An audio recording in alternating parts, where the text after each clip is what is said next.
ओम नमो भगवते वासुदेवाय। श्री हरि की जय।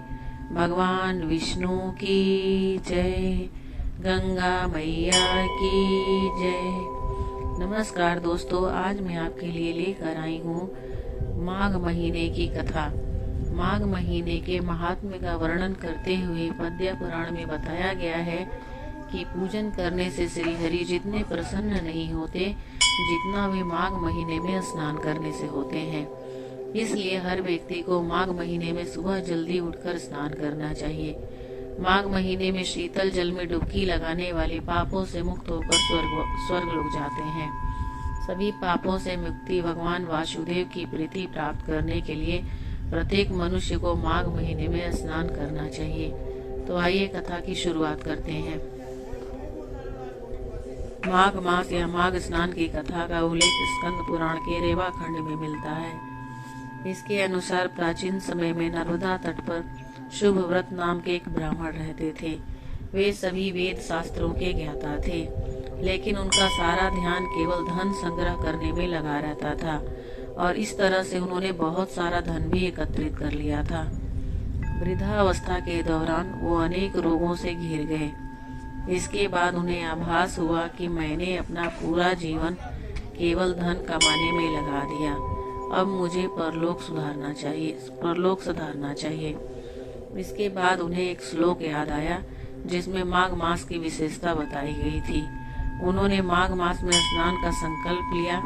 संकल्प लेकर वे नर्मदा में स्नान करने लगे और लगातार 9 दिनों तक स्नान किया और 10वें दिन स्नान करने के बाद उन्होंने अपना शरीर त्याग दिया। ब्राह्मण सुव्रत ने अपने जीवन में कोई भी पुण्य का कार्य नहीं किया था, लेकिन माघ मास में किए स्नान के बाद उसका मन निर्मल हो गया और उसे स्वर्ग की प्राप्ति हुई। इस तरह से जीवन के अंतिम क्षणों में शुभ व्रत का कल्याण हो गया। एक दूसरे पौराणिक कथा के अनुसार माघ के महीने में गौतम ऋषि ने इंद्र देवता को श्राप दे दिया था। अपनी गलती का एहसास होने पर इंद्रदेव ने क्षमा याचना की। प्रायश्चित करने के लिए गौतम ऋषि ने उन्हें गंगा स्नान करने को कहा। इंद्रदेव ने माघ महीने में ही गंगा स्नान किया और उस पाप से मुक्ति पाई। इसी कारण इस महीने में गंगा स्नान करने का बहुत महत्व होता है। खासकर माघी अमावस्या और माघी पूर्णिमा के उपलक्ष्य पर इसका अधिक पुण्य प्राप्त होता है। माघ महीने में विशेष धार्मिक पर्व, व्रत और अनुष्ठानों के मुहूर्त आते हैं। साथ ही इस माह में प्रकृति भी अनुकूल होने लगती है। माघ के महीने में ही संगम में कल्पवास किया जाता है, जिससे व्यक्ति शरीर और आत्मा से नया महसूस करने लगता है। दोस्तों, धर्म ग्रंथ के अनुसार माघ महीने में भगवान श्री कृष्ण की पूजा विधि पूर्वक करना चाहिए। श्री कृष्ण की पूजा करने से व्यक्ति की सभी मनोकामनाएं जल्द ही पूरी हो जाती है। तो आइए जानते हैं कि पूजा कैसे और कब करें। श्री कृष्ण की पूजा करने से पहले सुबह तिल, जल, कुश लेकर पूजा का संकल्प करें। इसके बाद श्री कृष्ण की विधि पूर्वक पूजा करें और उनसे मनोकामना पूरी करने की प्रार्थना करें।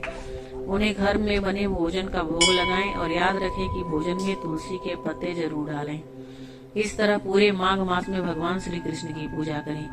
शास्त्रों के अनुसार इस दिन देवी देवता स्वयं पृथ्वी पर आते हैं और गंगा स्नान, जप व तप करते हैं, जिससे कि माघी पूर्णिमा का महत्व अधिक बढ़ जाता है।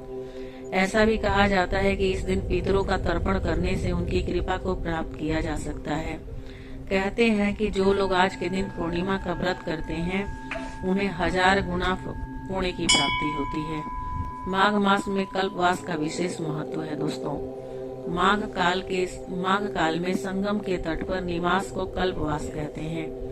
माघ में जहाँ कहीं भी जल हो तो ऐसा माना जाता है कि वह गंगाजल के समान पवित्र हो जाता है।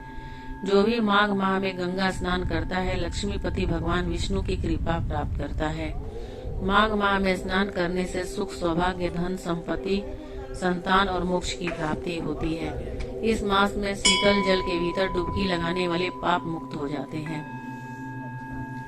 मान्यता है कि माघ माह में देवता धरती पर आकर मनुष्य रूप भी धारण करते हैं और प्रयाग में स्नान करने के साथ ही दान और जप करते हैं। इसलिए प्रयाग में स्नान का खास महत्व है। महाभारत में आया है कि माघ मास में जो तपस्वी जो तपस्वियों को तिल दान करता है वह नरक का दर्शन नहीं करता। माघ मास की द्वादशी तिथि को दिन रात उपवास करके भगवान माधव की पूजा करने से उपासक को राजस्व यज्ञ का फल प्राप्त होता है। अतः इस प्रकार माघ स्नान और माघ महीने की अपूर्व महिमा है। तो दोस्तों, ये माघ महीने की कथा और जानकारी आपको कैसी लगी, आप कमेंट करके जरूर बताइएगा। और अगर आप मेरे चैनल पे नए हैं और अभी तक आपने चैनल को मेरे सब्सक्राइब नहीं किया है तो मेरे चैनल को भी सब्सक्राइब कर लीजिएगा, ताकि जो भी मैं वीडियो डालूं आपके पास नोटिफिकेशन जाए और आप मेरी